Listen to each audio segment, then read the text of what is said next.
ნელ-ნელა რო აანალიზებ ამ რაღაცებს, ეს რაციონალური მიდგომები რო მტკიცდება, ძალიან ხშირად ვეუბნები მეუღლეს, თვითონაც ამას მიდასტურებს და დარწმუნებული ვარ, ბევრი ჩვენი მსმენელი და მაყურებელი დამიდასტურებს ამას, რომ მეუღლე უფრო მეტად მნიშვნელოვანია შენს ცხოვრებაში, ვიდრე შვილი.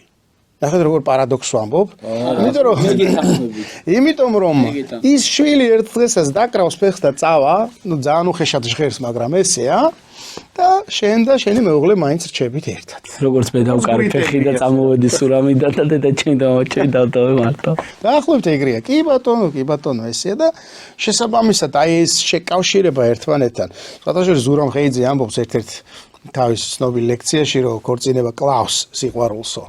რაღაც ერთგვარი გაგებით, მაგრამ მე ვერ დავეთანხმებოდი თლად ბოლომდე ამ ამბავში. ქორწინება კლავს სიყვარულს იმ შემთხვევაში, თუ დამწიფებული არ არის ეს გრძნობები. არ ახართ გარკვეული ერთმანეთთან და რაღაცა ადრე მოწყვიტესავით ხილი გამოდის, ხვდებით? არც ის ვარგარო ძალიან გადაამლაშო და გადამწიფდეს ის ხილი, რომ მე თავის დავტეს და ჩამოვარდეს. ეგეთი რეალობაც ვიცით ცხოვრებაში. შესაბამისად ეს თავის დროზე მომწიფებული ნაყოფი, რომ მე ერთად შეიკრება, იგივე მაგნიტის პრინციპით, ვერანაირი ძალა ვერ დააშორებს სიყვარულს.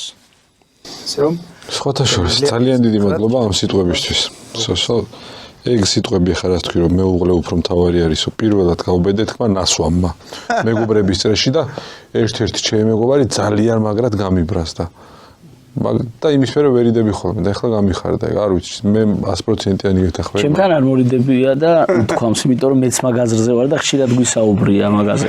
თუმცა ეს რეალობა. თუმცა ეს იმას ანიშნავს, რომ შვილს ვაკნინებ, ან შვილი არ რაღაც, რა თქმა უნდა. ხო არა, რატო გავუსვიცი ხაზი, რომ აი ახლა სავარაუდოდ შენმა მეგობარმა შეიძლება ეგრეც აღიქვა, ეგ ნათქვამი. მაგრამ მეუღლეზე დიდი როლი, როდესაც ადამიანი ჯვარს იწერ, იქ თანხმდები, რომ მეუღლე არის პირველი ადამიანი შენ ცხოვრებაში.